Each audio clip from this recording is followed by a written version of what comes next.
What's going on, guys? Welcome to another episode of Bro History. It's Henry Zamota and my good friend Danny Abdeljabbar. What's up, man? How are you? Going on, man. I'm blue. If I was green, I would die.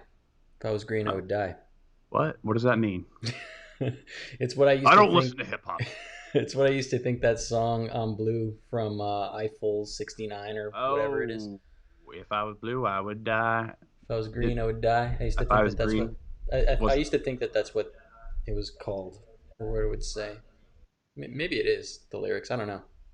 aren't those lyrics? If I was green, I would die. I don't know. I don't know. Well, I'm just What? When pointing out I the walls are blue. That's all. Oh, I got it. We used to make jokes saying that the lyrics were, "I'm in need of a guy. Oh yeah, yeah. I can hear I'm in that. need of a guy." Yeah. Um, but yeah, that's a throwback. Yeah. Yeah. That's the old MTV days hmm back when we used to actually watch that in like 2000. When we used to sit down in front of the TV, what, at like 3 or 4 p.m. What Yep. time was it? TRL? TRL, Total Request Live. Was that the show where they Yeah. counted down the best music videos? Yep. Yep. And then they would do what Hanson would always be like number. I Bop dip remember dop da doo Boom wop. Bop. Mm-hmm. Boom Bop was number one for like I don't Too know, long. a very long time, and then the Yeah. Backstreet Boys came out. Yep. Um, I mean, I'm speaking trying of to. artists from that era, I've got some interesting conspiracies that I'd On love to who? share on the one and only Britney Spears, Why don't you obviously. leave Britney alone? Leave Britney alone. I mean, actually, what I'm trying to talk about is like that people should leave Britney alone because she's going through some shit right now. Her Evidently. entire career she's gone through shit. What does she do now? So, all right. So this Shave is her head something that, again? I mean, this is something that my girlfriend will probably be mad at me for talking about on the show because I know very little about it, and she knows all of the Just things. like And the rest of the things that we speak should I about, just right? invite her on, come in, come into the show real fast to fill us in? But all right, it's pretty crazy though. I'm not gonna lie. Like, We need like I'm a Perez Hilton type of guy who like who. calls in like, all right, boys, here's the gossip with Here's the Britney. scoop Like, on Britney Spears right now. No, so dude, all right. she's batshit crazy. Evidently, for like ever, her dad has been like like forcibly managing her. Like obviously, she was like a child star on the Disney Bop channel, whatever the fuck that was that she was on as a kid. Mickey Mouse Club? Yeah, the Was Mickey that what it Mouse was? thing. Yeah, that one, right? And so obviously, child, actors, singers, things like that. Like they're always or typically managed, by their parents. And Britney Spears' parents, father specifically, was not exceptionally good at this. He was very controlling, very demeaning, and to this day, I think she's like 40 years old now. She has like a teenage kid or whatever. Like she's old. Like it makes me feel old. And her dad is still managing her. And evidently, every time she cuts out a line, he makes a legal case that she is mentally unstable and reels her in, right? Reels her in, right? So there's a word for it, and I'm forgetting the word. It's like a word that describes his position in her life right now. It's like the word conspirator comes up, but that's not the word I'm looking for. It starts with a C. It's like a something. And he manages her money. He manages like her fucking life, right? And a lot of people on the inner tubes have been like, catching on to this. And some people on Reddit are like saying, hey, Brittany, if you're in danger, like post a picture of yourself or something like that, wearing like a yellow shirt. And then like the day later, she's like on Instagram with like a video saying, oh, my florist gave me a bunch of flowers. So to celebrate, I'm like wearing my favorite yellow shirt. And then like making a big deal about her yellow shirt, almost kind of like you ever hear the thing, it's like blink if you're in danger, kind of like that. And the craziest one that I saw today that my girlfriend showed me was like an Instagram picture of herself, and like if you read the captions, they're like super creepy, and like weirdly coded. She's like, oh, it's like such a beautiful day, no Photoshop on this picture, like the eyes show the truth or something like that. And a lot of people have been taking notice to her eyelashes and thinking that they're seeing in her eyelashes the words like call 911, and in her lips help, that she subtly had it photoshopped that way. Now, I looked at it and it kind of does look like it says that. I'm not gonna lie. Like when I read it, I was like, "Oh shit." Um, Oh shit, Britney's in trouble. yeah, you know, I'm a little worried. I'm not gonna lie because it looked convincing. On a scale of 1 to 10, are we at Britney shaving her head, and what does she do? She She did shave her head. Yeah, she she had a shaved her head. meltdown, shaved her She head. hit, she Yeah. shaved her head, and then didn't she do something else that was controversial? I forget. She married that Yeah. dude who was like Kevin a Federline total piece of shit. or whatever. Yeah. Yeah, that's her. That's her. Her and him had a kid, and he's like a teenager now, which is crazy to me because I feel like just yesterday I was in middle school listening to her music. But time flies, Haha. man. You used to listen to Britney Spears music. Um, I mean, who that's didn't? Come on, man. You know you did. Everybody did. I did when I was like 10. What are you, 10? Um, that sucks. It's got to suck going through. It's got to be insanely weird to be a child star Mhm. and have all these people using you, Yeah. like because they're just trying to get as much like profit from you as much as possible until you grow out of like whatever, state that you're in. If Hmm. you're like a little boy like Macaulay Culkin, you only Oh have God, like Macaulay Culkin is you not only aged have well. like a couple of years until you hit puberty and you're no Yeah. longer you can no longer be in the Home Alone movies. Like it gets a Yeah. little weird when you're 17 years old and you're like, The come and voice get cracking. me, and Joe Pesci's yelling you, running around. Joe um Pesci. and then with like these teen girls, I guess like once they like have kids and stuff, they're like, oh, she's no longer the sexy virgin, we got to move on to another one. I mean, I um still think Britney's hot. She's no, she's cool. still very She's she's still great. very attractive, but like, how it is. Like that was like part like they kind of marketed her as like, oh, look at this like teen bop who's like a bad girl, like Yeah. that was like kind of like the thing Well, that the they thing is, did. initially she was the good girl, and then she came out with like an album. I think Yeah. it was like when Toxic dropped, and it was like, "Oh, look at me, I'm Britney, bitch." Like, well, that's not when that came out. That came out later, but like, that's when she started getting like, edgier, and then of course there's Britney, bitch.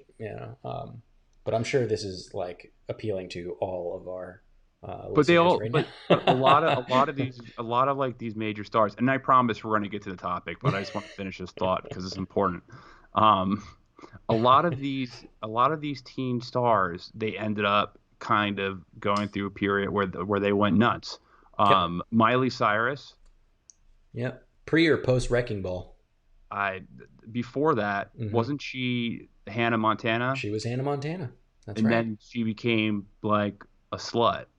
Well, don't slut shame she her. I became, wouldn't say she was a slut. She just yeah, she discovered her did. body. Now She she was. she She discovered herself. she She she grew up. discovered herself. I swear to God, I knew a guy who was like a club promoter who banged her.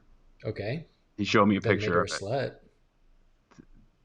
I'm just saying that she started getting into like things that were Adult not things. appropriate, very adult, Yeah, um, non-child star things. Yeah, yeah, that's exactly what very happened. very like sexual stuff that wasn't probably appropriate for her previous fan base.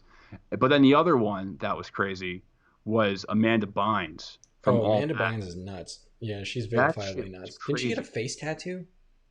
Yeah, she got like a Mike Tyson tattoo or something like Mm-hmm. that. She was absolutely. It was because I remember her from All That when she was Mm-hmm. like, I don't know, when she was like 10 or 11 years old, and she Mm-hmm. was like so like Normal. normal, and then she is like a crack whore. No, that's. I think you're thinking of Lindsay Lohan. Oh, Uh, Lindsay Lohan too. she's Lindsay a mess. Lohan's from Long Island. I also know people who Have banged Lindsay Lohan. yeah, Oh, she's that's only interesting. she's only 2 years older than me, so she had friends who went to my college, and she was like around a couple of times. She had been around there. Well, But now all right, she's in Mykonos or not. I'm not sure anymore. She had a club there for a minute. Resort, resort club.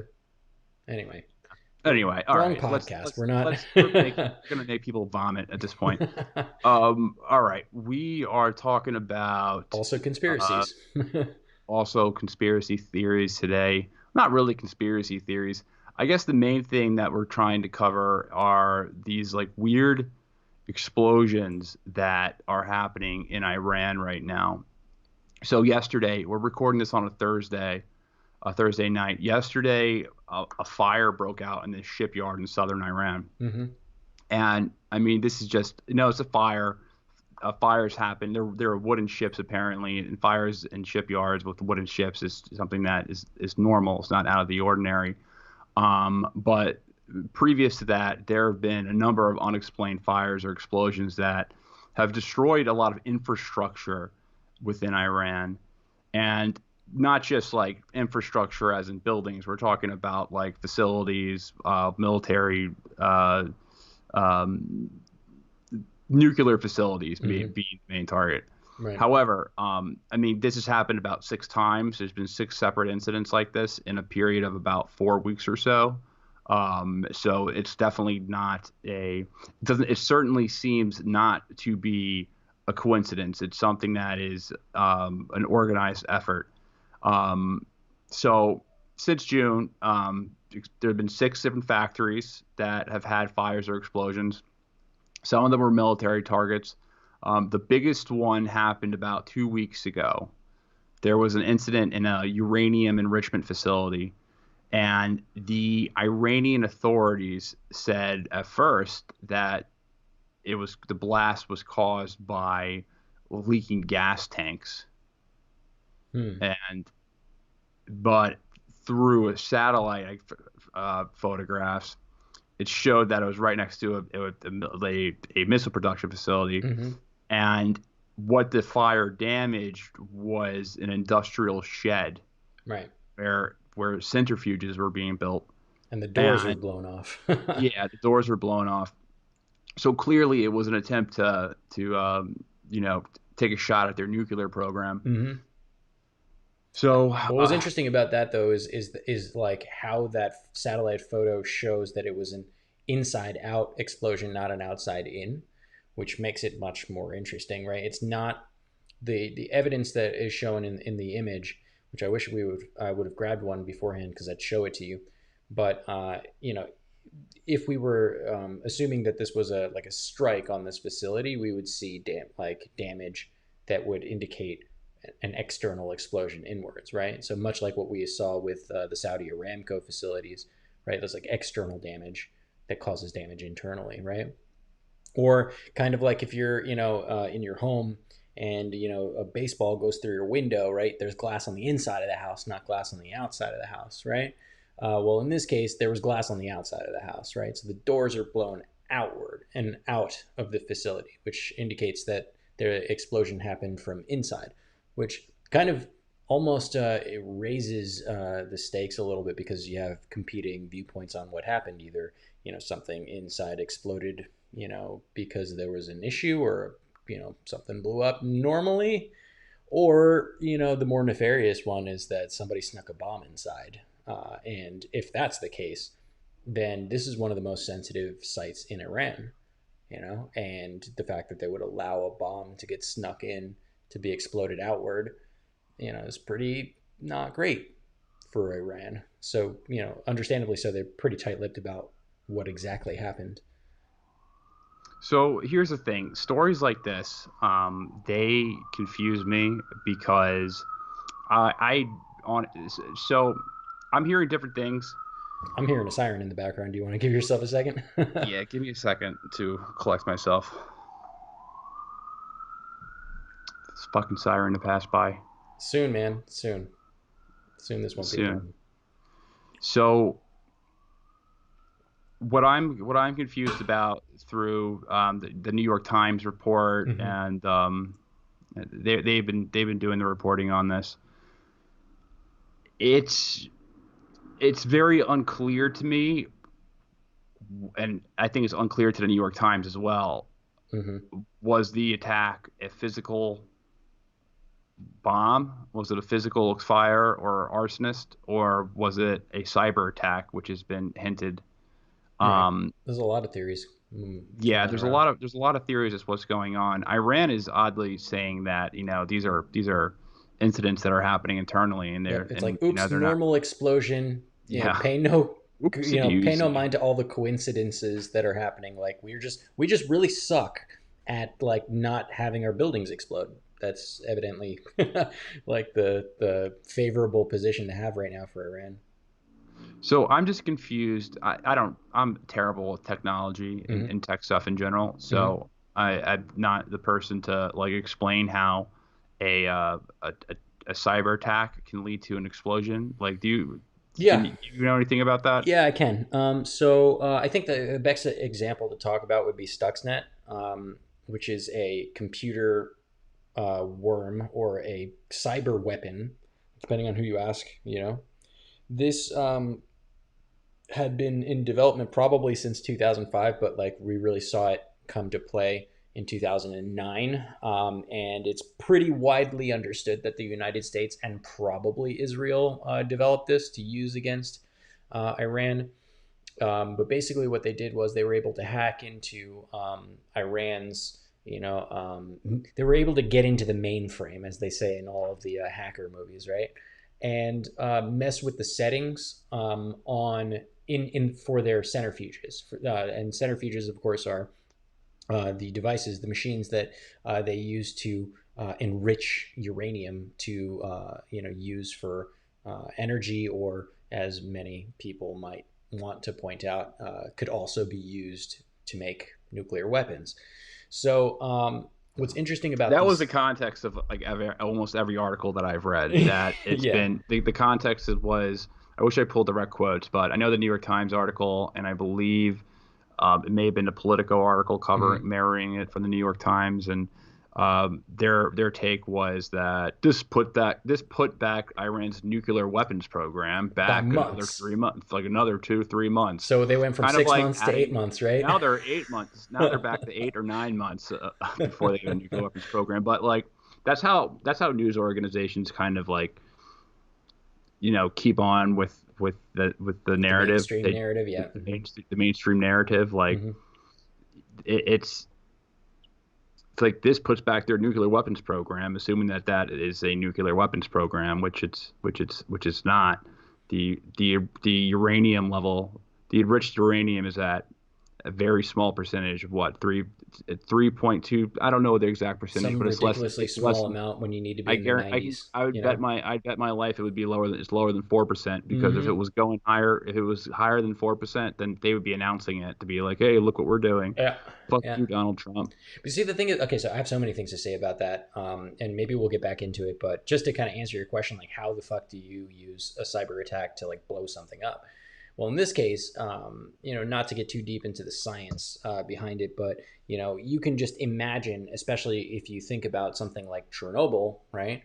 If you fuck with the settings on a nuclear plant, right, something that's working with nuclear, fuel, um, it could potentially melt down and cause an explosion, right? And like we were talking about two completely different things, right? Chernobyl was an actual, a power plant, and this was a centrifuge creating the fuel. But I bring those two up in comparison for the lay people out there to just think like, if it's nuclear, something could go wrong, things could blow up, right? And so they're very sensitive pieces of equipment. So the way that they and by they I mean presumably the United States and Israel, um, archetype the Stuxnet computer worm is to mess with the settings of those centrifuges in such a way that it looked like either a human error caused these issues, or like a part or like a physical thing malfunctioned. So what they'll do is they'll dial up a setting here or bring it down a setting there, like turn off some switch here and there, like without getting into the technical specifications. But even small little things like that will cause a chain reaction. And when we're talking about nuclear facilities, this can quite literally blow up, right? And so all they need to do is get into the network and fuck with the dials. I'm not using technical words, of course, but all they need to do is mess with some settings, and it could explode. And that's how they're able to do that. Now, with other systems, especially utility systems, things like power networks, right? A lot of people are very concerned about, energy grids being attacked with cyber warfare as well, because similar things can happen, right? With an energy network, let's say a dam, like a hydroelectric dam, they have fail safes in place to make sure that that the electricity doesn't surge beyond a certain capacity, right? Kind of like your common surge protector that you probably have in your house, right? It's got a little like shut-off valve there, right? That, if you go over a certain wattage or amperage, it'll just click and then just cut off all of the electricity. So if you were able to gain access to, like root access to their systems and figure out a way to increase the amperage such that their safety network cuts in and shuts off the electricity, you can effectively shut down an electric grid, right? So there's quite a lot of things that you can do with, hacking, or with, malicious cyber weapons, which, is really convenient that we're now seeing. Wait, let me interrupt you for 1 second. I'm Go pretty ahead. sure Rachel Maddow said that that's what Russia was planning on doing to us. Yes, but Russia is not the only folks that can do that. I mean, North Korea could try and do that too. I mean, they have a pretty sophisticated, let's, grain of salt, it's North Korea, but fairly sophisticated cyber warfare team. China could do the same thing as well.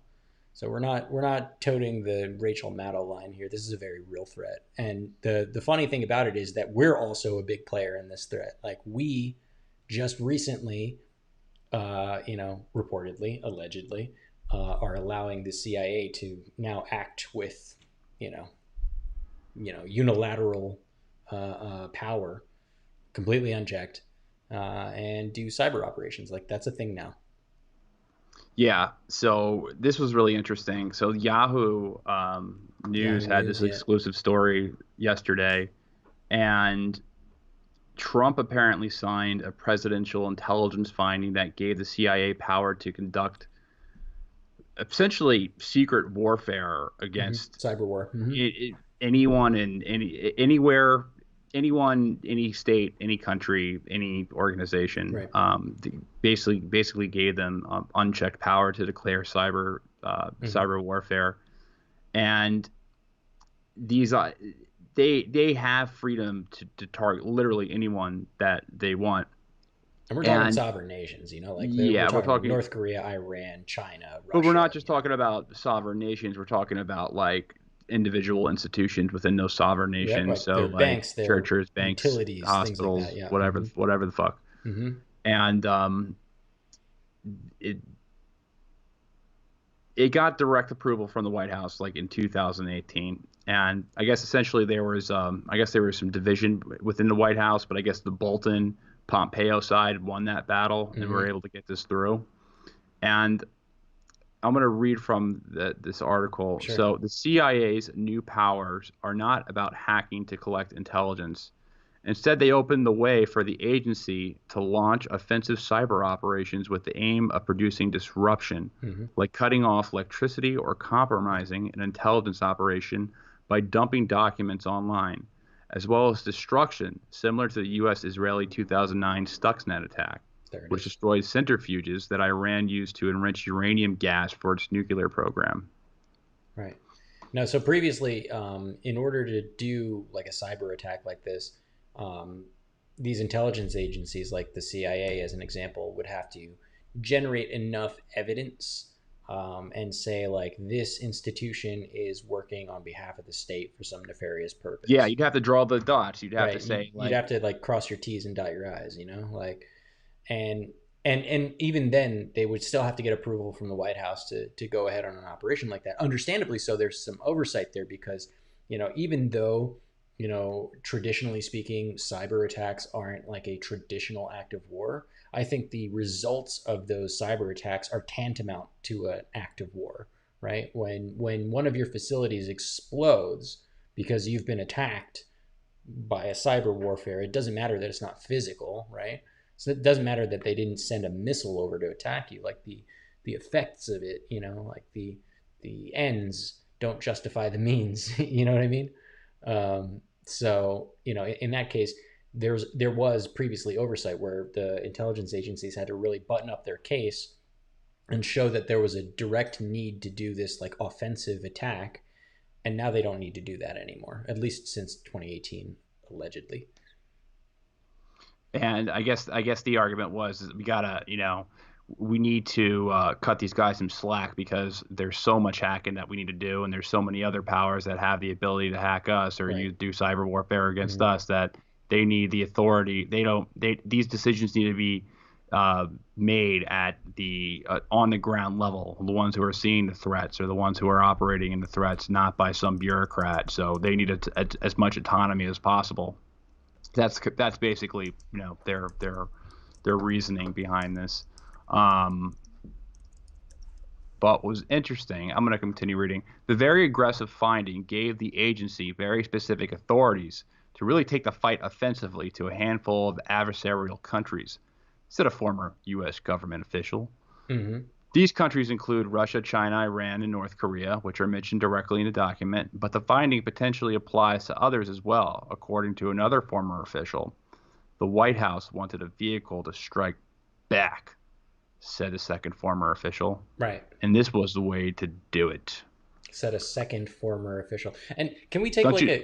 a like a quick Yeah. aside about this really fast, because we were talking about this before the show, and this is something that's starting to bother me. If you've been listening to this show for some time, I it's not that I blindly follow a mainstream ideology, but I'd like for us to have the ability to trust the intelligence agencies. They're supposed to be an intelligence agency for a reason. But ever since our last conversation, specifically around the Russian bounties and how fucking crazy it was, and largely bullshit, it's starting to make me look at every single news article, which is almost all of them at this point, that is now pointing out some unnamed intelligence official says anything, even if I believe it or it sounds plausible or it's been corroborated. Now suddenly I'm like, yeah, right, that's bullshit, and I hate that. It's super weird. Like I don't like that at all. Yeah, I agree. And it's you should be able to take some things at face value, because like how are we going to know anything? Right. Like how are we supposed to deliver information to one another if we object to every single narrative that's put out there? Right. And I just want to, as much as I criticize the New York Times or the Wall Street Journal or the Washington Post, there are some really good journalists who work for these papers. Like you Mm-hmm. can't just discredit. It's not a monolith. You know what Right. I mean? Like it's not one writer, who's producing all these stories. It's a team of writers, and sometimes stories get killed, or there's pressure from their editors, and sometimes the editors have pressure from their top ups, and the institution as a whole, it has corporate pressure from whatever corporation owns them. It's like there's a whole level of pressures that make these stories the way they are. I don't think that people who get into journalism are necessarily like getting into journalism for the thrill of deceiving people. Mm-hmm. And I think that not everything is based off deception, but there's some stuff that it clearly is based off Right. deception. Right. Um, and it seems more and more like the Afghanistan story that we talked about the bounty story. It really does uh, seem to me, based off my view, it really does seem like there is some intention to deceive people and to really kind of keeping troops in Afghanistan. You can take cases revolving a lot of the wars over the past 20 years, not just past 20 years, past really 40, since ever, to be completely honest.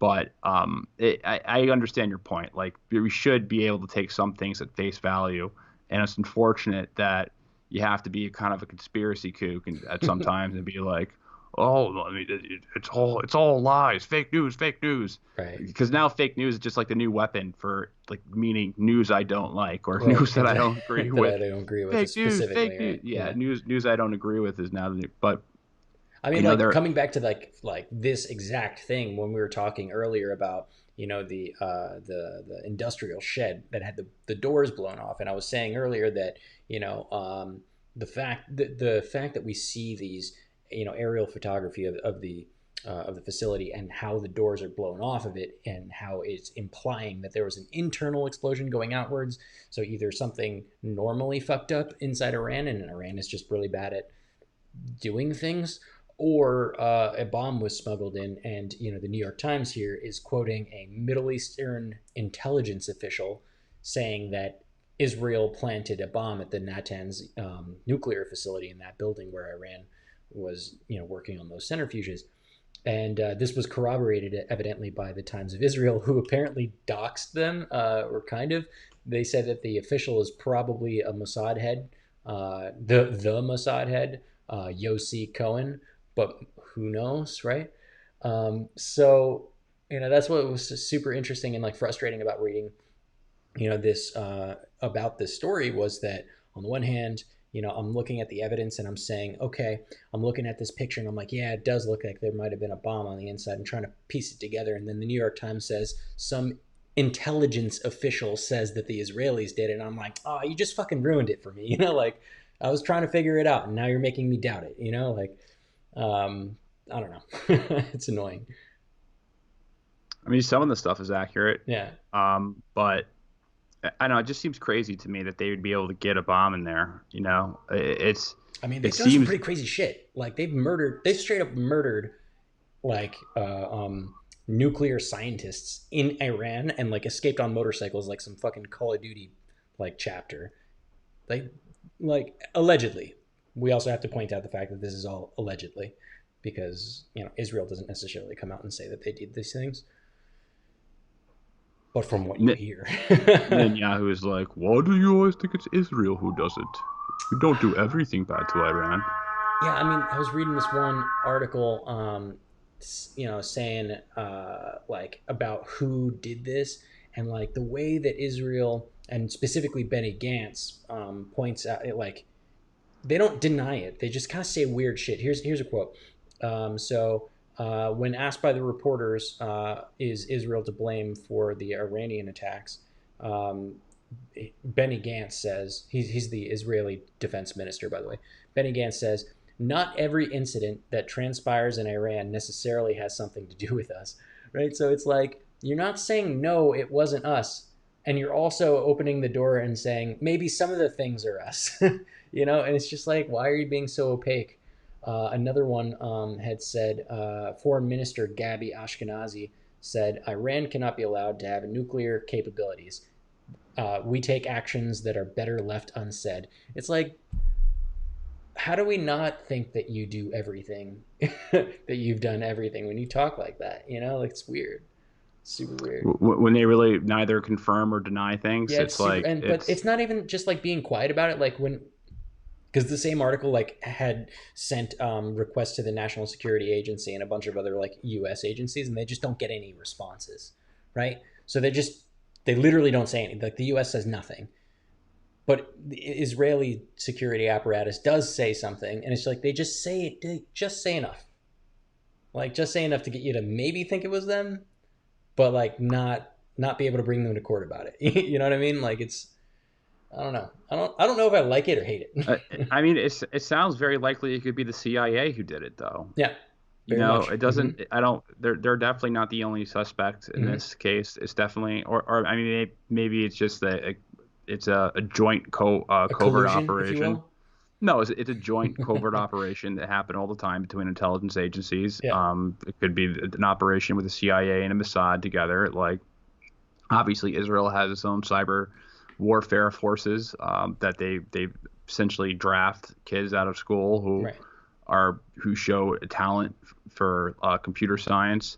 So, it's kind of funny because do you know who this is a side note. You know who Michael Savage is?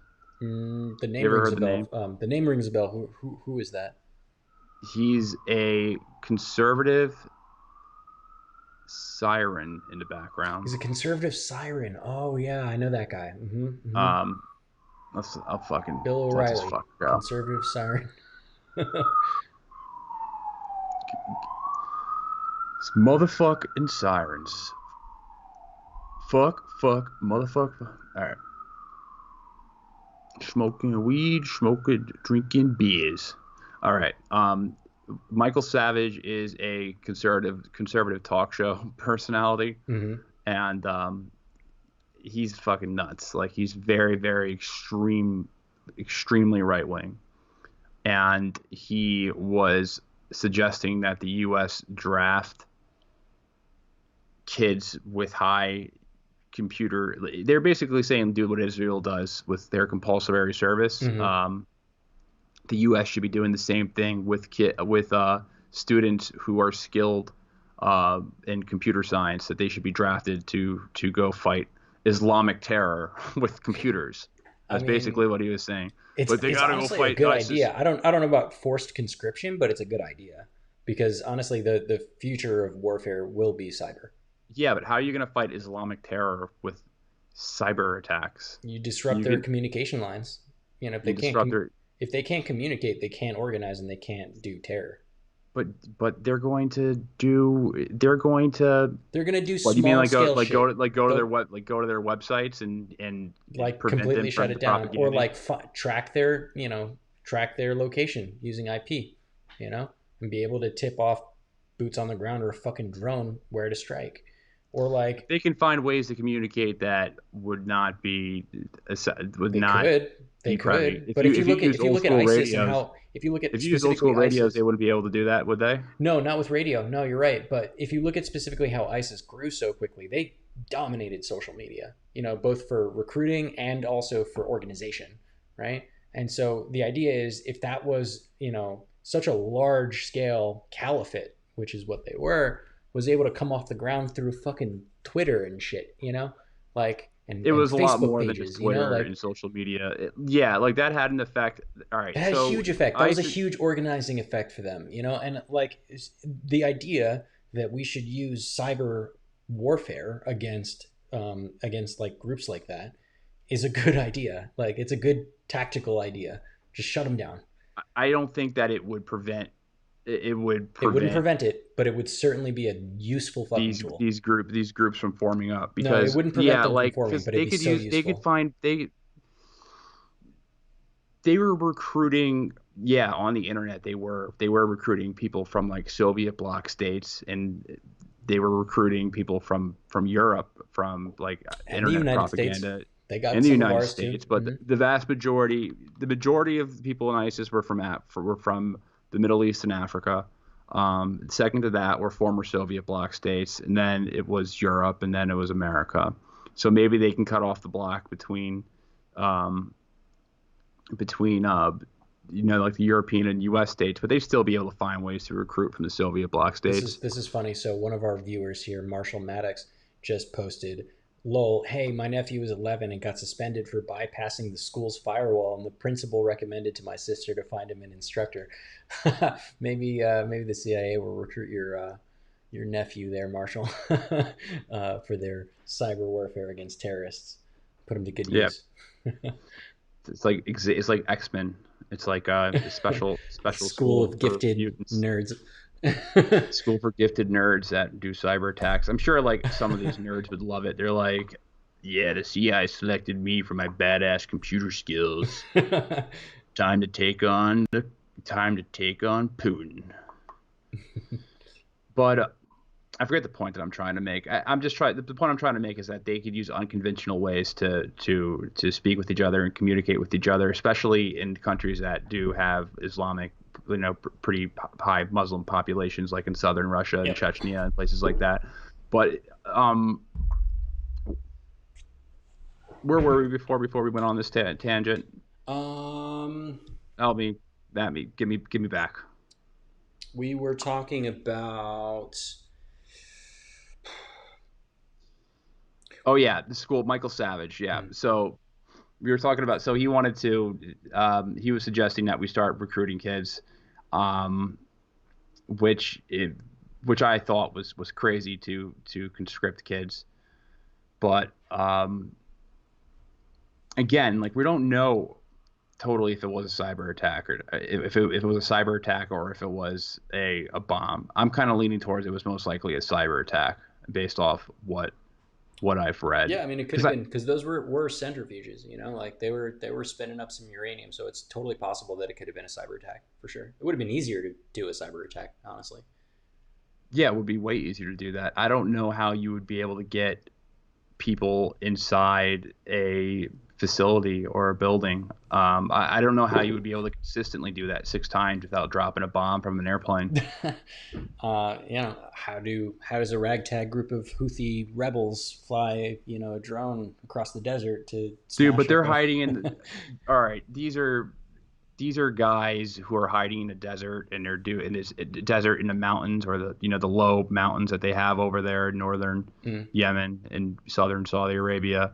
Um, they're fighting like essentially a conventional warfare. They're not sneaking into Riyadh, or they're not sneaking into Saudi Arabia and destroying infrastructure. Like when they did take a hit at the their largest oil processing facility, they did it with drones. right, right. It was They did it indirect. with Yeah, something. I was being But like then a little again, facetious, going but it's back, just that's like, something that's still disputed. Like we don't know entirely what happened there yeah, because we don't. The facts still aren't clear if it was an Iranian ballistic missile or if it was drones or if it were both. Like correct, we still don't even know the full story on that. right. And probably never really will know the full story on Probably not. No, how that took down, how no. that went down. But I think it's safe to blame both the U.S. and the Israelis, probably doing it as a Like a joint joint operation. operation. Yeah. All right, what was the last thing I fucking read here? So, the finding has made it easier for the CIA to damage adversaries' critical infrastructure, such as petrochemical plants, and to engage in the kind of hack and dump operations that Russian hackers in WikiLeaks popularized, in which trenches of stolen documents or data are leaked to journalists or posted on the internet. It has also freed the agency to conduct disruptive operations against organizations that were largely off limits previously, such as banks and other financial institutions. Right. Mm-hmm. And that's really So, big news. Yeah, that's so huge. a hack and dump is basically what you do after you eat shepherd's pie. A hack and dump.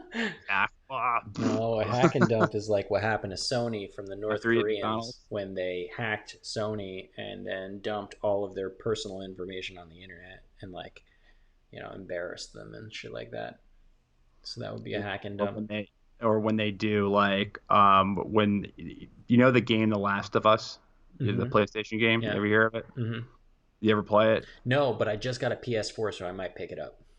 Get the first one, but the second one, the spoiler, the it's a story based game. Like people play because it has a really good story, Mm-hmm. and someone apparently hacked, or at least Sony says that somebody hacked Naughty Dog to Oh, to get like show what was going to happen. spoilers. Mm-hmm. Mm-hmm. Spoilers. Yeah. Same thing that happened to Game of Thrones season. The last season of Game of Thrones. Remember Right. how someone apparently hacked it, and then there was enough people to write about it on Reddit, and it all ended up being true. Right.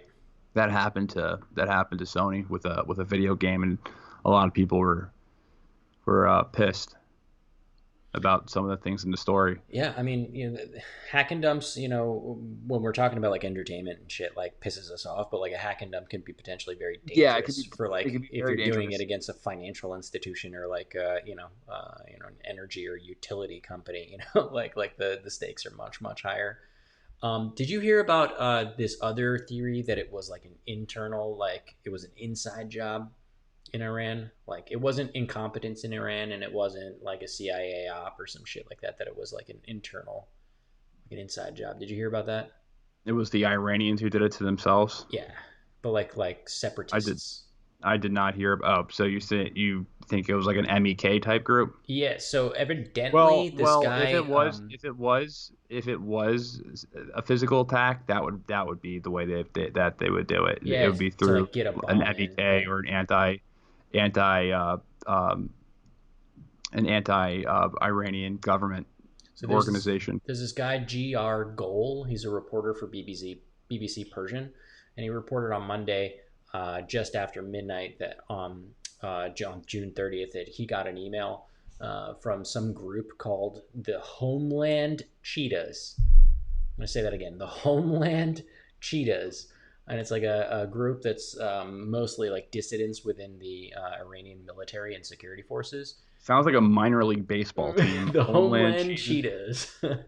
But apparently, they said that they've blown up the facility at Natanz 2 hours earlier. That was the email he got, right? And then, the reporter went online to see if anybody was talking about it, and he didn't see anything. And then, like, several hours later, Iran's Atomic Energy Organization announced that there had been an incident at that same plant.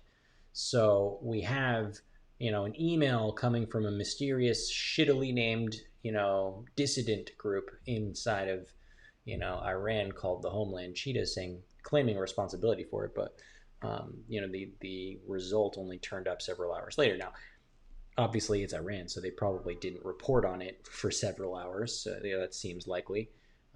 But there is that, right? And if we're going back to like internal bomb idea, if this group is comprised of military and security, like dissidents, then it's possible that one, they could have gotten their hands on the ordnance, right? The actual bomb itself.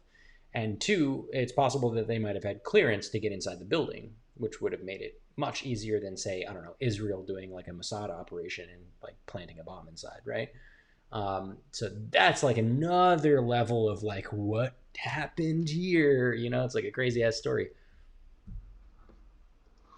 Well, I mean, that happened when the Mossad assassinated those Iranian scientists. That was, back in 2000, what, I think 10, 11? No, I think it was like 5 or 3. I had a list of like all of the assassinations up at one point, and then I totally lost it. Let me see if I can find it. Keep talking. But yeah, that was back in the day. At least in the early 2000s. Oh, it was right, before 2010. Yeah, you're 100% right. 12th January 2010. Booby-trapped motorcycle parked near the scientist's car exploded. That was and then in October 12th, 2010, an explosion occurred at the IRGC military base near the city of Khorramabad, killing 18 soldiers. And then again in November 29th, 2010, two senior Iranian nuclear scientist Majid Shahriari, sorry, I'm butchering these names, and Fariadun Abbasi were targeted by hitmen on motorcycles who attached bombs on their car and detonated them from a distance. Yeah, this is crazy shit. So it was 2010. 2010, a lot, like 3 or 4 times at least.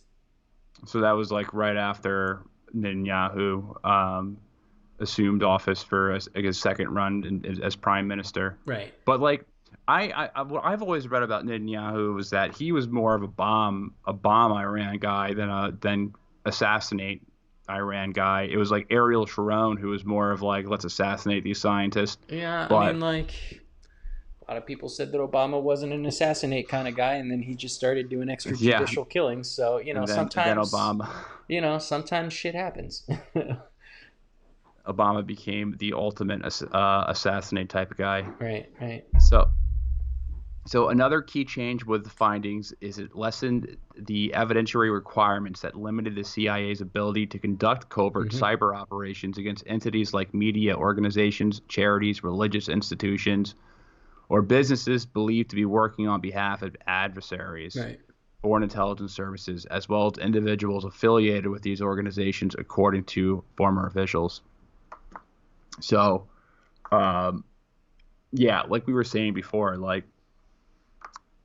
you have to take, I guess prior, you had to take time to take a while. It took a while to link specific organizations to the government. Yeah, now they're just like, hey, I think maybe it possibly was them. Let's go ahead and hit them with a cyber attack. Well, it's just, they just do it with impunity. They don't care. Like media, like, oh, this media company is there's no, like, you can just take down somebody's, I guess, in theory, you'd be able to take someone's like YouTube channel, like hacks just some individual civilian who maybe blogs or something like that. That could be considered a media organization. Yeah, you could. The CIA has wasted no time in exercising the new freedoms won under Trump. Since the finding was signed 2 years ago, the agency has carried out at least a dozen operations that were on its wish list, according to this formal official. This has been a combination of destructive things, stuff is on fire and exploding, and also public dissemination of data leaking or things that look like leaking. It was Obama when Obama was leaving office. Apparently, there was an operation in place that they wanted to um, they wanted to do a hack and dump on stories of Russian officials that were embarrassing to their personal life, but Obama apparently said He nixed he it. didn't get it. He nixed it at the end of it, and then Trump didn't want to pursue it either when he assumed office. But it's I don't know. It's all interesting. I don't really know about all this stuff, to be completely honest. As people know, Well, I mean, I don't I'm think we're gonna probably with know. You know. I'm pretty much anyone's guess is as good as mine of what's happening, but certainly seems like we don't even know if this Yahoo article is connected to what's going on in Iran. It's just kind of it's interesting that this article was published as these random attacks are going on, but I mean they very could be interconnected. I mean, obviously they're interconnected but it's a covert operation to cause misery on Iran. Yeah, I I mean, mean, like, that's the only thing. whether or not we'll ever know who's behind it is up for debate. But I guess maybe we can just talk a little bit about like assuming that it is like a joint operation between the U.S. and the Israelis, which seems fairly likely. Like, I honestly don't think the Homeland cheetahs orchestrated this shit. Like, I don't know. Don't really have a ton of faith in those guys, whoever they are. Um, like, The cheetah. why? I mean, I think they're part affiliated with MEK. MEK does terror. They have terrorist attacks in Iran. They're a terrorist organization. I don't know if I put it. I don't know if I'd give them the credit to do something like that. Yeah, I mean, Like just I mean, like, the reason why I don't think it could be this Homeland cheetah folks is because they're targeting too many sensitive, like, military infrastructure, too much sensitive military infrastructure. Like, if they wanted to do something that's going to cause like an insurrection, they would do straight up terrorism, right? They would bomb a fucking school or some shit like that. yeah. Like, why would they bomb a center? Like, who? Like, how does that help an internal dissident, military dissident? What this could help is both the What do Israelis and the they United care? States. Yeah. What Like, do they give a shit about a nuclear program? That Iran's nuclear program. right? Why would the U.S. or Israel care? No, Or why would the internal? Homeland Cheetahs care? Like Exactly. they don't think that they're obviously not the ones going to be bombed. They're not doing it for altruistic reasons, like oh Exactly. we need to save America from getting nuked by Iran. Like Yeah, they're not. No. we need to say. I mean, they used to be on the terrorist list um, until recently, Right. until we saw them as a tool to use as a bulwark against the Ayatollah. Hmm. But So I mean, like, Occam's razor would probably indicate that this is likely a joint operation for the U.S. and Israel, and the reason why is just because they have the most to benefit from this, right? Um, which is crazy to say out loud. Um, but like, if you look at like the reasons why it could be Israel as an example, I think I saw a really good article by the Washington Post talking about how Israel has been allegedly doing this. And it kind of sets it up by saying, this is all like a run up from, pulling out of the United States pulling out of the JCPOA back in May 2018, and kind of culminating in the 2020, January 2020 drone strike on Soleimani. But evidently, there are four big reasons why it's probably Israel, and I'll kind of summarize some of those here. The one would be that Israel thinks that Iran is weak right now. So they list out a couple reasons, right? So there's been a U.S. maximum pressure campaign on them for like sanctions and shit. The pandemic has hit them particularly hard. They have something like 11,000 reported deaths in their country there, and a lot of cases, really stretched healthcare system there. And then the aftermath of last fall's massive protests. So they went through a giant protest in their own country, and they're basically putting it back together from then. And then just kind of a common view in Israel that Iranians are just basically sticking it out until the Trump administration ends, because they think they'll get a better deal under the Biden presidency, if that is the case. So they think they're weak, right? Israel thinks they're weak, so that's like a good reason why they would just keep hitting them with shit, because they're weak right now. What? So you think they're trying to get some last shots in if Trump loses? Maybe, yeah, maybe. I mean, there's more. So there's this octopus doctrine, which I don't quite understand exactly. I tried googling it more, but like it just doesn't make sense to me. Evidently, this dude Naftali Bennett, who was a politician, an Israeli politician, coined the octopus doctrine, which basically involves directly attacking Iranian personnel in Syria and Iraq instead of doing like these shadow, proxy war kind of things, right? And if you look at it, they've been doing that, right? They've been bombing, Quds forces in Syria and in Iraq, which is already super hot. So, part of it is that, just an extension of the octopus doctrine, of hitting Iran in these countries. There's also, just like as we've been kind of beating to death, the history of targeting nuclear sites in the region that Israel had. So they listed out a couple of them. So they bombed the Iraqi nuclear reactor in Osirak in 1981. They bombed a Syrian nuclear facility at Al Kibar in 2007. And they were allegedly a part of the Stuxnet thing that we just talked about with the United States in 2009. So like they have a history of hitting regional nuclear sites. So, and this was a regional nuclear site. They also have a history of working with Iran to bomb Iraqi Exactly. chemical sites. Exactly. Right. So it's like they have a history of this, right? And then finally, the last one, which would be the Trump administration, isn't doing anything about it, right? So depending on like which articles you read or like whose opinions you value, it's either the Trump administration is just looking the other way, or they're outright giving them the green light to go ahead and do that, right? But either way you look at it, it does not appear that the United States is going to stop Israel from doing any of these things, nor does it have a stance, the current administration doesn't have an outward stance against Israeli intervention in the Middle East against Iran at all. Like that's not something that that you would ever hear out of the Trump administration. So, a combination of those four things, pretty firmly, kind of pins it on them.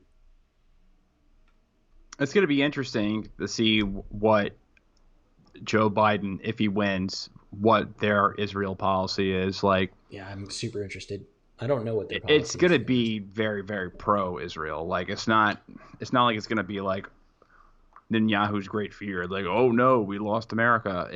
They're going to be like very, very heavily. They're going to give lip service to like, hey, don't annex the rest of the don't annex the West Bank, right? And that's kind of what I'm pointing out though, because I think that but they'll do it anyway. There won't be a consequence. Yeah, I mean, how Trump ran on like a let's pull out of the foreign wars kind of platform, right? For no foreign wars, they're stupid, and a lot of people like that, right? Myself included.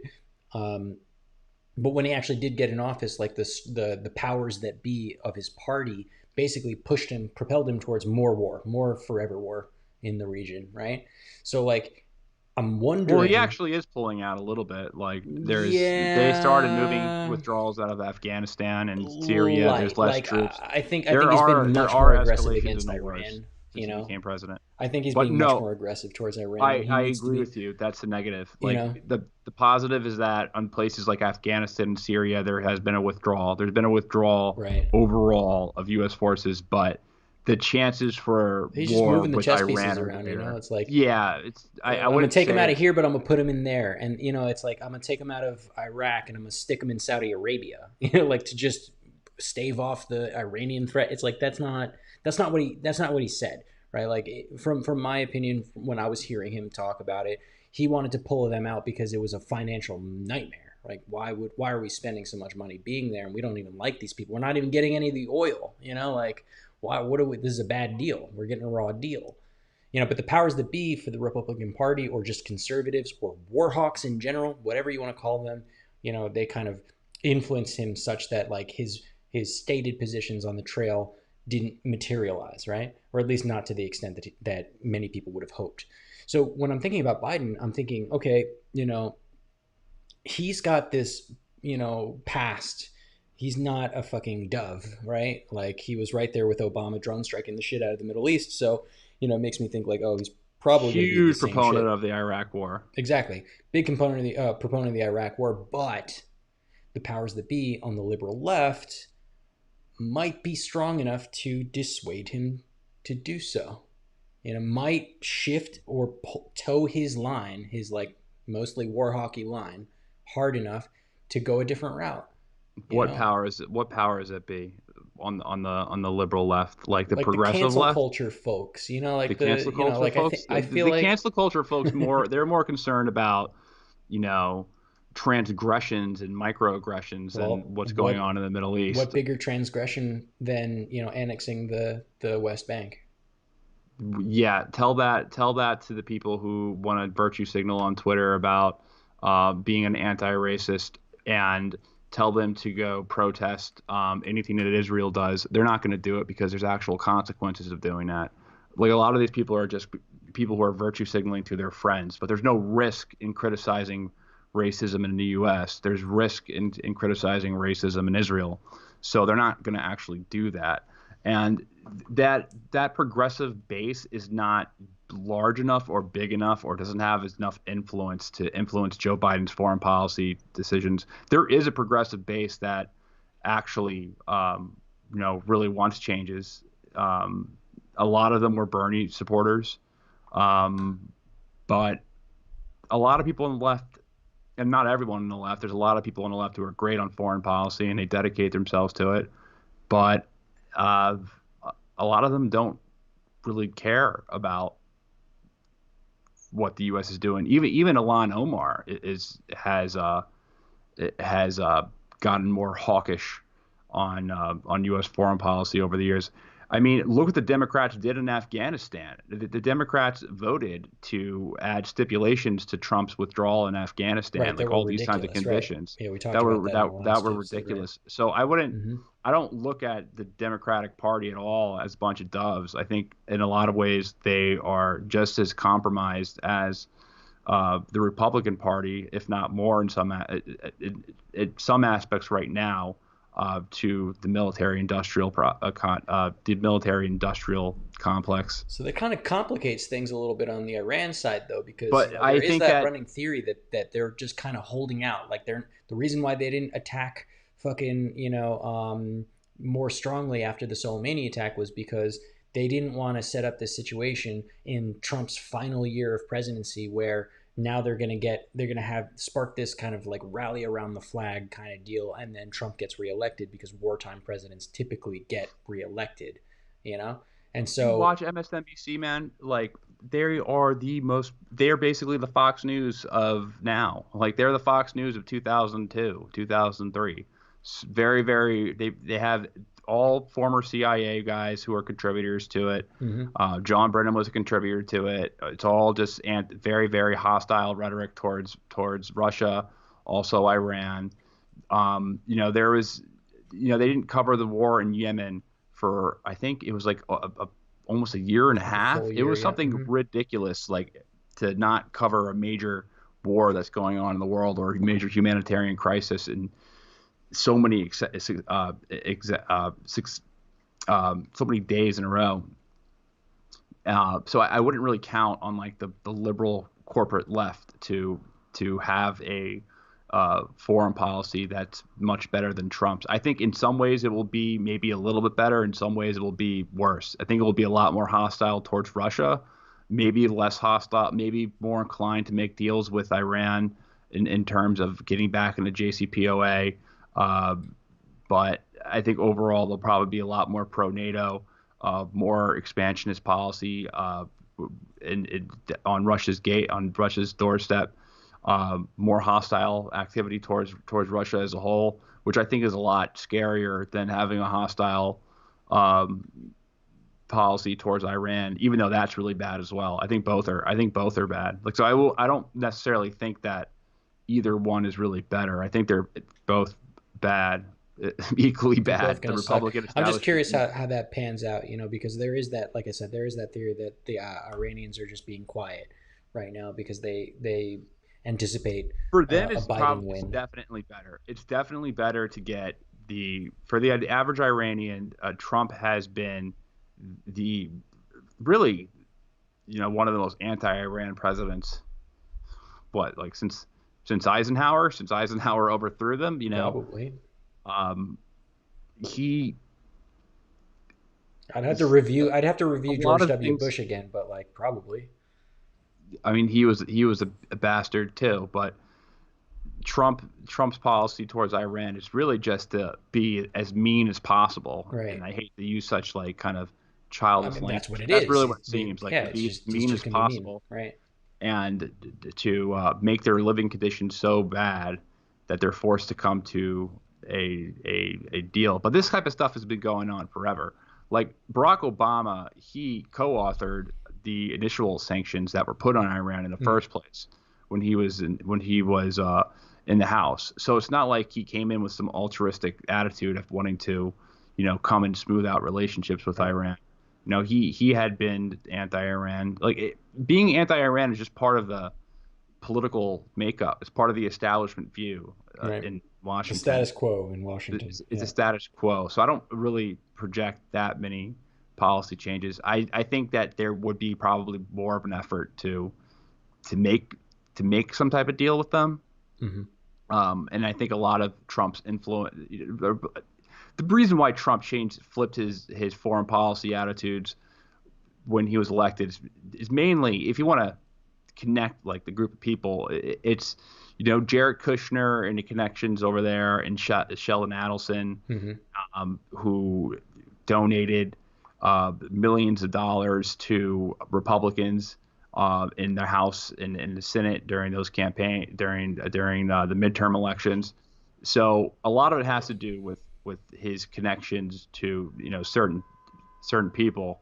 I think that's why he shifted, because even on Israel Palestine, Trump was different he started before he was elected president. He was more like, hey, I can't take a side if I'm going to be someone who negotiates a Middle East process. And then after he was elected, that's when he started uh, basically doing everything that Netanyahu told him to do, such as recognizing Jerusalem as the capital, Right. and recognizing the Golan Heights, and really doing things whenever Netanyahu was in some type of political trouble, which has been, since Trump has been elected, Benjamin Netanyahu has been in some type of political trouble due to his his just outrageous corruption between him and his wife, and just a lot of other things that there's not enough time in this podcast to get into.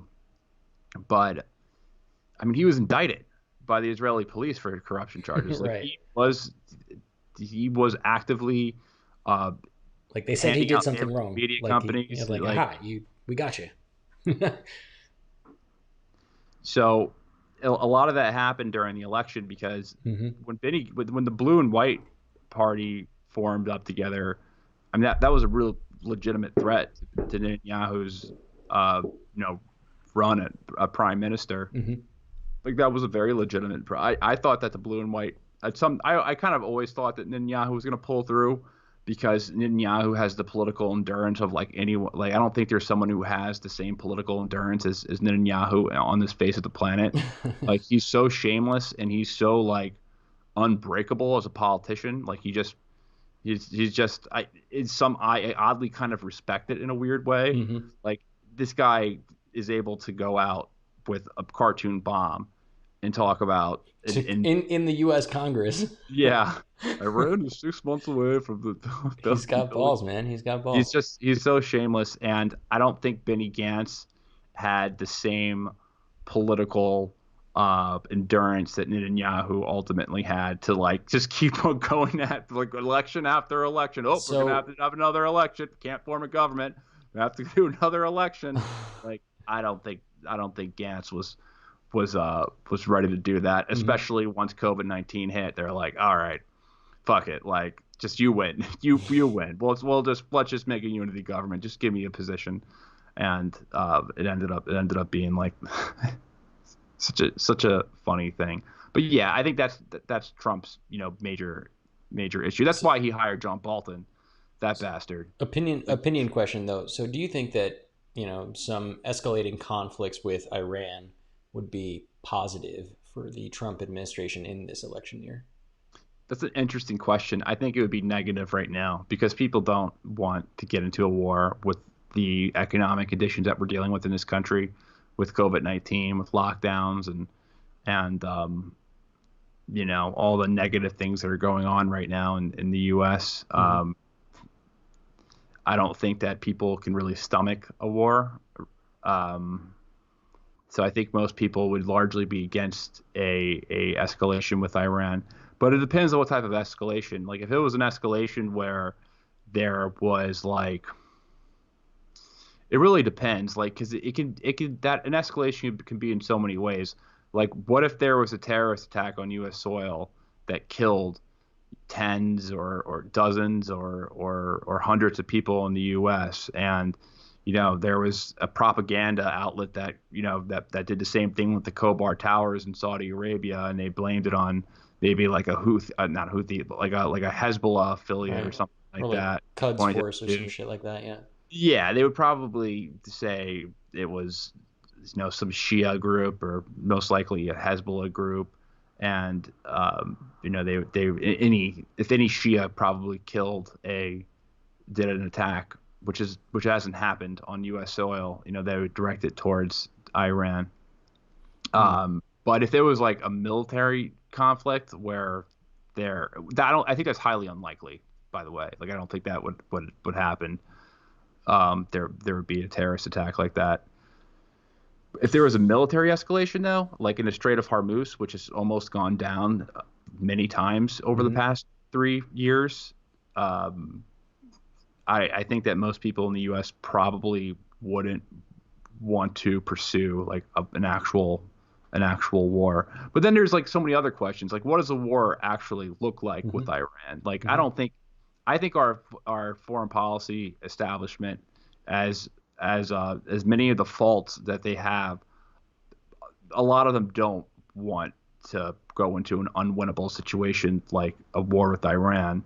That would be an absolute catastrophe. If we're talking about like a full on like, you know, our ships versus their suicide speedboats in the Mm-hmm. Strait of Hormuz, like Well, we all already know how that goes down, yeah, and it's not great for us. Um, I kind of agree with you, man. I think probably for different reasons. I think that it would be positive for Trump's base if Iran purportedly struck first. Of course, like if Iran struck us first, whether that be in the Gulf or did some proxy shit to hit Americans. I think if they can make a strong enough case that this was linked to Iran, I think a lot of people, specifically in Trump's base, would rally behind that. Marshall here, one of our viewers, also points out that it would give us cause to get behind, like give us a cause to get behind. It would cover up for like race riots and COVID-19 and stuff like that. So it'd be pretty positive for the Trump administration, to like kind of sweep it under the rug. I kind of agree with that, even if I think it's kind of fucked up. And I think if you look at these attacks in Iran or these incidents in Iran as cyber attacks and the increasing frequency of them and also just the general timing of when they're happening, an argument could be made that we're poking the bear, until they lash out and do something stupid. Like I think killing Soleimani on the premise that they killed Soleimani, which was fucking absolute bullshit. Didn't Rep Lee? He was like, "Oh, this is the worst." Like he said national it was security, the worst intelligence briefing of his entire career. right? And this is a Republican A who career is Republican, not. yeah. I mean, Mike Lee is a little bit more of he's kind of like a Rand Paul libertarian, But still, uh, but still, freedom Republican, he's but no Democrat. he's not a Yeah. but Democrats are bad too. Like No, I'm just saying he's not like an he's not like anti-Trumper or something like that. he's not an anti-Trumper, Right. but he I remember seeing him say on Twitter before the intelligence brief that he was excited to see it. Mm-hmm. So he was like, "Okay, like let's see. Why did you? What were these evil Iranians doing?" Like that was his attitude. Mm-hmm. And Mm-hmm. after he left, He was like, he's "This is this fucking this was stupid." the Yeah. stupidest thing I have ever seen in my entire life. Like it was a complete lie. Everything that came out about Soleimani, Right. how he was actively coordinating a attack on U.S. embassies and all this crazy shit. They got him in the middle of a diplomatic mission. Like he was Right. out. He was coming back from Saudi Arabia on a diplomatic mission to ease tensions because Iran and Saudi Arabia were kind of talking things out. Mm-hmm. Because Saudi Arabia wanted to and still wants to end the terrible war that they're in against the Houthis. Right. So they're talking to Iran Trying to and figure it out. Right. trying to figure stuff out. And on his way back, they kill him. And that decision was made months ago, like months Right. ago. It had nothing to do with that embassy that was attacked or No, that was burnt. just a convenient excuse. It was a very convenient excuse. And Soleimani is the fact that they killed Soleimani. It was so brazen. I thought that was like, That was the straw. if that was going to be the strike, I still didn't think that Iran was going to uh, react by killing U.S. soldiers. What they ended up doing was just firing a bunch of missiles into a hangar with no one there Right. It's kind because of they like what the know U.S. did in Venezuela a with symbolic, burning the a, grass or whatever. yeah, a symbolic like fit Yeah, like a little tantrum, like a controlled tantrum. a controlled tantrum, but Right. But not that's actually my point, though. hitting It's like the we person that will probably will there's pulverize you. there was that we definitely took responsibility for, and that was outward. It was overt, not covert.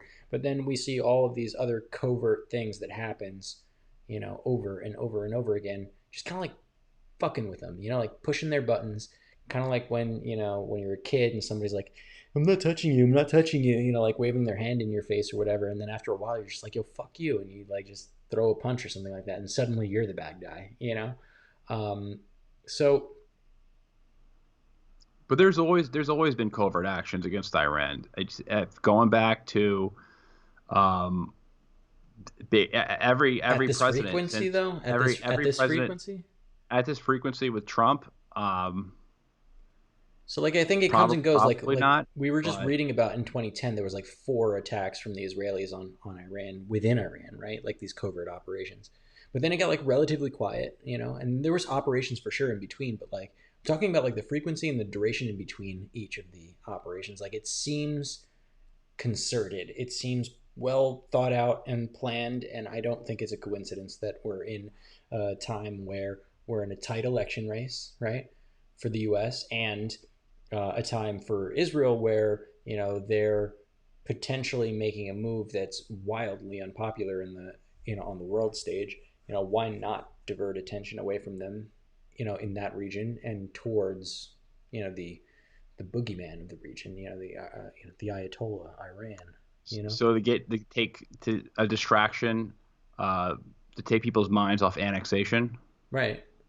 And domestically here, a distraction to take people's minds off of the recession, the COVID-19, the presumably the race war that is Yeah, impending. Like just to kind of take people's minds out of it and like make a kind of rally around the flag situation.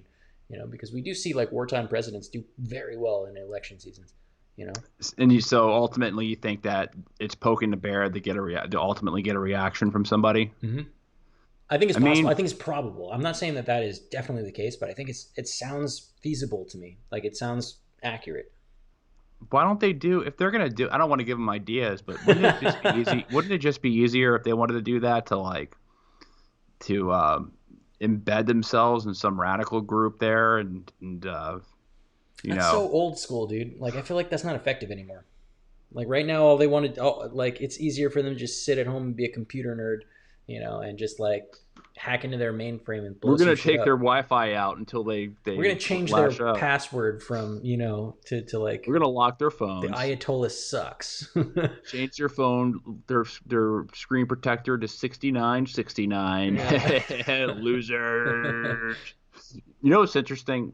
Um, something it's kind of funny because Danny and I have been talking about Iran Contra a lot, like Hmm. just outside the podcast, and we're gonna do a podcast on Iran Contra soon.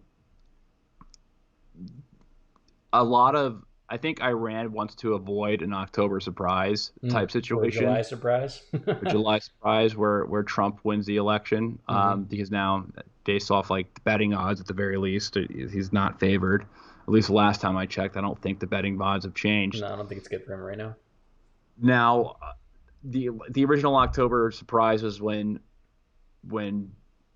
Reagan and Bush, they covertly met with the Iranian government to. All right, let me just go back to the propaganda Hmm. story.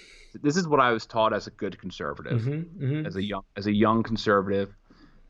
This is what you're taught. So Ronald Reagan is the chosen one Right. for us. Like, he is the greatest president in U.S. history Right. for conservatives. This is I'm sure Democrats have their guy. It might be FDR, Probably.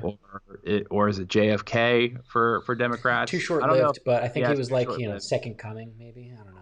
Too short lived.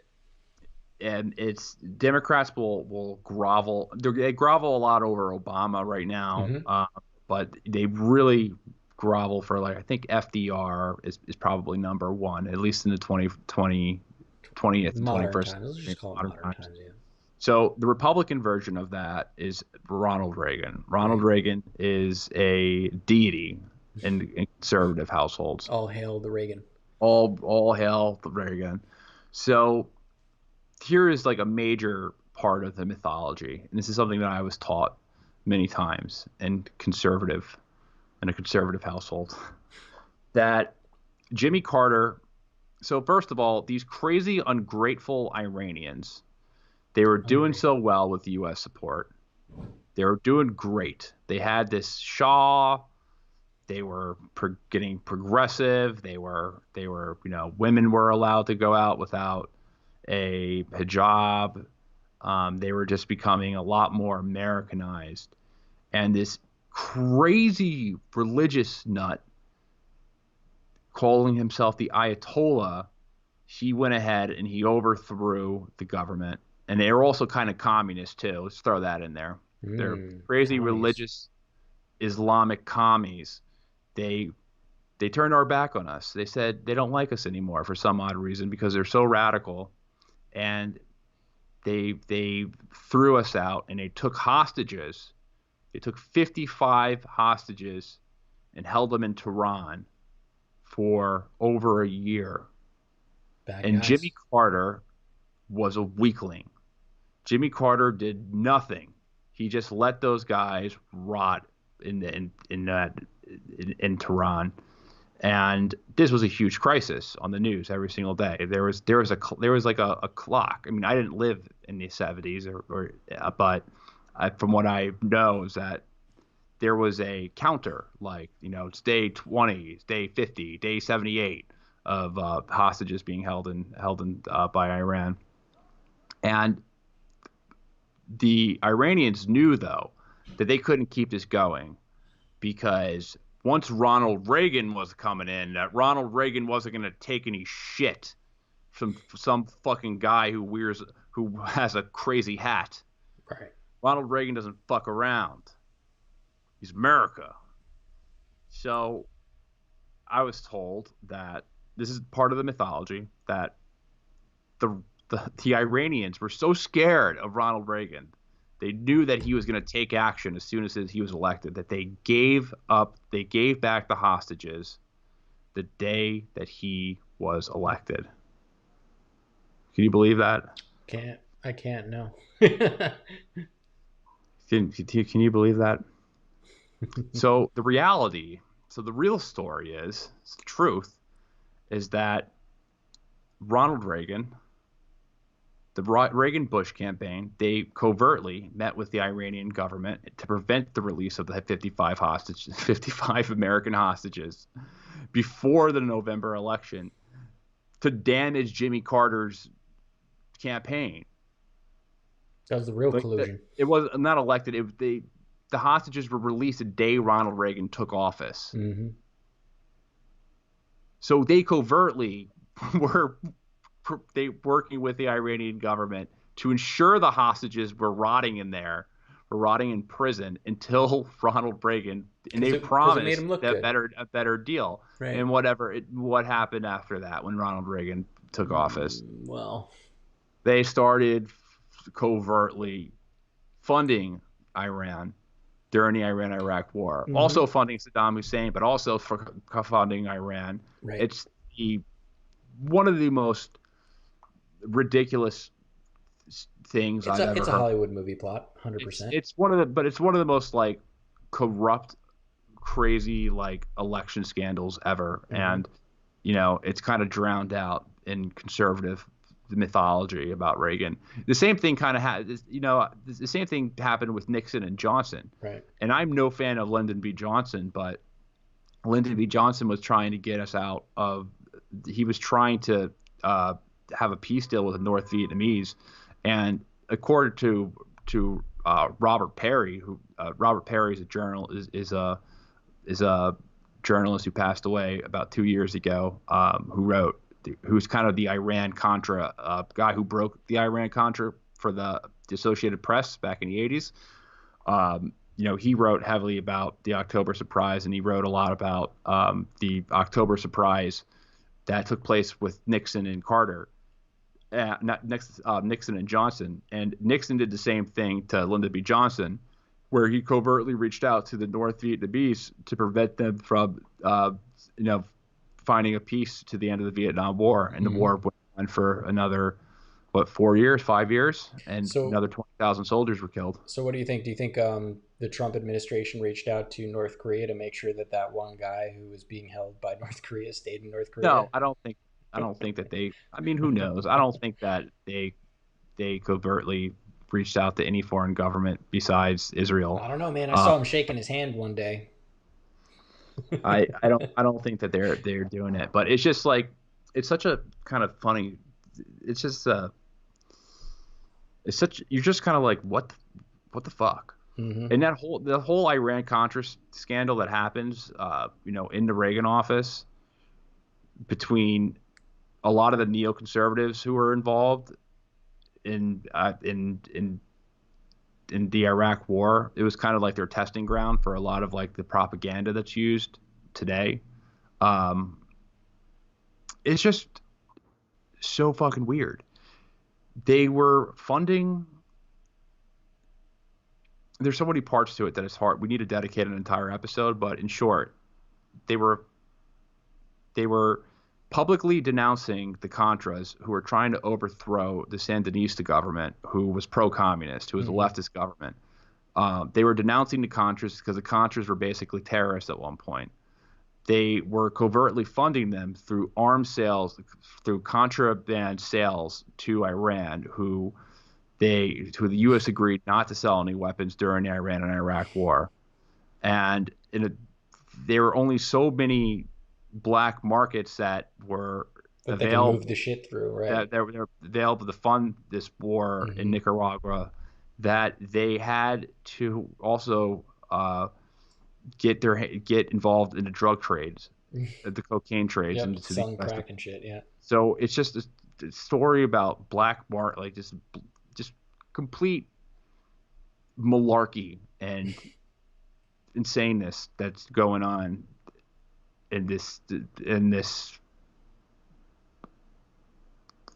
really, really brutal war. Like the Contras were ISIS level bad. Right. Like they were going into towns, lopping people's heads off. They were shooting journalists. They were raping women and children. They killed a bunch of like nuns. There's all these crazy atrocity stories. And, you can't go to Congress and be like, hey, like, we need money to fund this terrorist organization. We need money. to fund these terrorist organizations. And honestly, Reagan, they cheered on. It was kind of like the moderate rebels type of thing with Obama, like they're moderate, because Reagan, they did say things about the Contras, like, they're the equivalent of the founding fathers of America and stuff like that. Yeah, like they were the Minutemen or so. Yeah. Yeah, and meanwhile, though, there's story like the reporters down there are writing stories about um, how these guys are fucking massacring people and just carrying out all these types of atrocities. And a lot of the journalists that were covering Iran Contra, they got like shunned from the media. Like it was a very difficult thing to write about. It was like a lot of mainstream like newspapers, like the New York Times, and this is when like the conservative news outlets started coming about in the 80s, like the Washington Post, which is not the Washington Post, excuse me, the Washington Times, which was a kind of like it's a pro-right newspaper.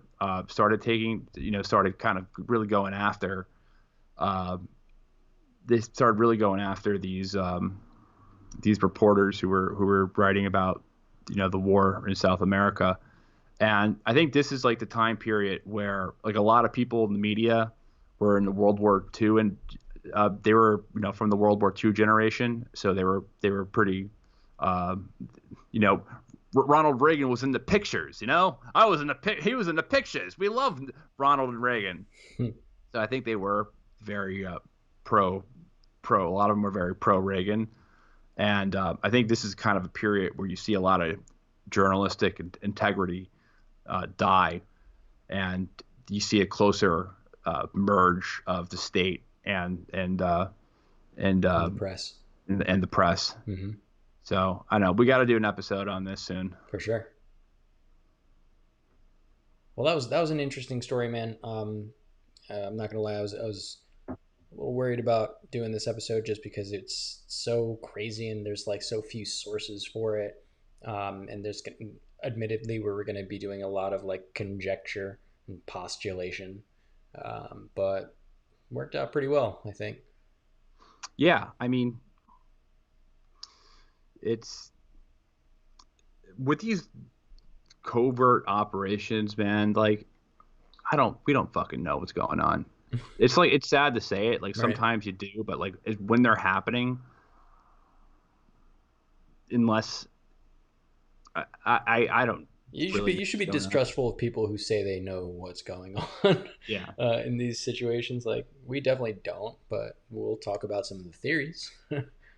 Yeah, we're just saying things that we're applying the stories that we hear to things that we know, and trying to actively figure it out while we're talking. Like these podcasts are a lot of times we're trying to figure, like we're saying, all right, here's what I got. What do you have? Okay, let's figure this out. Yeah. Like we're trying to talk this stuff out and figure it out and come to conclusions while we're on the actual show. So we're not, people who are coming in and be like, I got the truth about the lizard people who are... I love the lizard people. That's my favorite theory. The lizard people? That's my favorite conspiracy theory, hands down. The David Icke awesome. Conspiracy? Yeah, it's awesome. Interdimensional lizard people that shapeshift and now are taking over the world and some weird shit. It's great. It's funny because it's like, does David Icke actually believe in lizard people, or is he trying to... If he believes in them, he's probably one of them. Well, I think a lot of these crazy kooks, they say this outlandish stuff to get either attention or to in some way discredit themselves a bit, so they're not like a real threat and they don't have to face real danger. I don't know. That's just like, some people, I think, will say kooky stuff to like mask some other stuff that they say that may be more controversial, to be like, I'm just a crazy person, Don't I'm no threat. I think in some ways David Icke is kind of like that, but he's I don't think that David Icke actually believes in lizard people. I'll just put it that way. Most of these I, like weird I conspiracy don't. theorists don't believe what they're saying. They're just peddle their nonsense to make a buck, you know. So to write a book. And a lot of it sells. Like Alex Jones, I think, is somebody who Turning the freaking frogs gay. I can't even. My throat hurts a little bit right now. I might be getting a coof. I'm joking. I feel fine, but I can't do his voice right now. Okay, another But episode. I think he does believe some of what he says, but a lot of it is just fear porn that sells, and he's selling fucking vitamins and shit. Bone broth. Bone broth. Yeah. The globalist Luciferians are trying to take over your anal hole. Like the enter fifth dimension to come out. The vampire pedophiles. Like I don't think he believes in that stuff, but I mean he knows itself. He admitted in court that a lot of this it's an act, right? It's an act. Mm-hmm. And unfortunately, it's funny though because a lot of his audience, a lot of people who start listening to Alex Jones, like that's their first dive into alternative media or politics, and they're actually introduced to a lot of better people from Alex Jones, and then they realize that Alex Jones is kind of either a snake oil salesman he's a or gateway drug. He's a gateway drug. Like he'll have Ron Paul on his show and stuff like that, which is good, and he'll have interesting people, but he'll also say stuff that's just so stupid that you're like, what the fuck? Like, you really just say that they were crisis actors in Sandy Hook? Right. Like, it's like, did you just hear yourself? Like, you can't be real. They're all, and that was particular, really bad because those people were harassed afterwards, you know? Like, stuff like that is, I think, extra bad when you putting people in jeopardy of being harassed by stochastic terrorism, man. Yeah, stochastic terrorism. I had a whole episode on that. I think that's especially shitty to do things like that. And then he took it back. He's like, I never said that. I know something he did do on his phone. He was like showing someone his phone. And what was it? Trans porn or some shit? There was transsexual porn on his phone in the browser, and then he was trying. I'm not gonna kink shame him. You know, that's what he's into. Good for him. I was trying to superimpose a picture on my phone. Like, no, he should have just owned it. He should have just owned it. He should have been like, yeah, I was looking at trans porn. I wanted to see what a dick on a woman looks like. Yeah, like if he would have just owned it, I feel like people would have been fine. But because he had to be a little liar and say that the Chinese transposed it onto his phone, like that's ridiculous. That's like stupid. I'm in war mode right now. I'm in war mode. I would like. What's that video I sent you? We need to kill all the Chinese spies. Oh my god! Yeah, that was. We need these Chinese spies dead. Yeah, we put that on the live stream. Didn't want to know the context of it whatsoever. Yeah, with no context. Just all right. The show. We should wrap this up, but I just have one more point that I forgot to bring up. Cool. And maybe you have a answer to this. There's 2 points. So, isn't having a cyber warfare program, doesn't that make us more vulnerable to other cyber attacks? Like, as far as I know, I've read a bunch of articles or I've seen a bunch of statements released over the past couple of years about how the U.S. is not very far ahead of other countries in terms of cyber warfare. Mm-hmm. So wouldn't that make us equalize the battlefield in a lot of senses? If we were going to do a warfare like that, that's one kind of concern I have. Mm-hmm. And then the other concern is that if Iranians are in their wouldn't attacks on their nuclear programs where they're creating centrifuges, wouldn't they become more suspicious, and wouldn't that drive these programs more into secrecy? Because there's other places where they're able to assemble the centrifuges. Yeah. Like it's not; those aren't the one. There's a lot of mountains in there where they can do that. Yeah, totally. So for the first point, crapshoot. But generally, in my opinion, I think that there's no going backwards, or there's no dragging your feet about it. Cyber is the future of warfare, much like space is the future of warfare. The way that we're going to fight, is not going to be direct combat anymore. It will be indirect. And you're right in saying that the U.S. isn't very far ahead. By some counts, I'd say that we're actually pretty behind in some ways.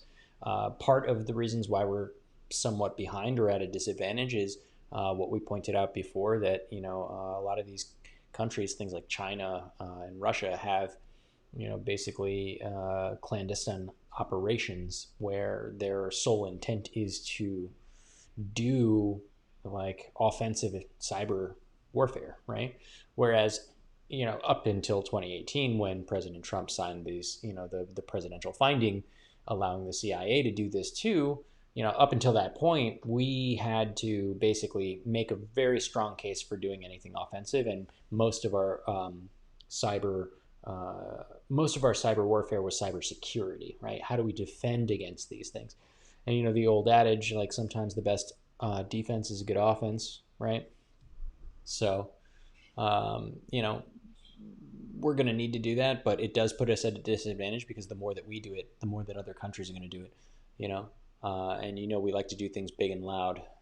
So, it'll just embolden other countries that are already doing this to do it more and invest more in it. And keep in mind, this is something that you can't just throw money at like we do our military, right? Like, it's relatively inexpensive to have a very sophisticated cyber warfare, unit of your military. It's not $1 trillion, F-35. This is much, much, much cheaper. So we're talking about more players can enter the game. For your second point, if they start catching wind that this is a covert operation, either by the U.S. or by Israel or by anyone, frankly, wouldn't that put them at risk of making it more clandestine? Yeah, totally, absolutely. And I'd argue that it's not just the recent events. I think any and all of the events in the last 15 or so years to try to thwart their nuclear capabilities have just driven them to have the incentive to enrich uranium in a fucking mountain, like where no one can see them, because they have, both obviously civilian incentives to do so. Like, they want to make nuclear power plants to make power, like, legitimately they do. And also because, like, fuck these guys. Why aren't they letting us do what we want to do? So we're just going to do it in secret. It's just kind of like almost like a reverse psychology kind of thing,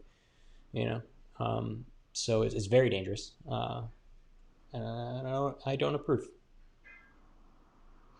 Yeah, well, I largely agree with that assessment. All right, we are at an hour and 45 minutes. Do you want to end this piece? Yep. All right. Thanks, guys, for listening to another episode. Make sure that you rate and review the show if you're listening on iTunes. If you are on YouTube, we should be live streaming this right now. I believe we are live streaming it. So subscribe to the channel and like it, the video. Do all the stuff that you're supposed to do to make it. Just do all the stuff. Things. Oh, also, if you're watching on the YouTubes, I've got this very blank space here. I know that at least one of our viewers here was pointing out things that I should put in this area. So if you're interested and you want to send me some stuff that I could probably put up on the walls, I was thinking sound foam and maybe some decals or something like that. Who knows? But send us an email at info@brohistory, or hit us up on the Twitter and let us know what you think I should put up on this thing. People are just gonna say dicks. Bag of dicks. Right. Bag of dicks. Okay. Peace, guys. See ya.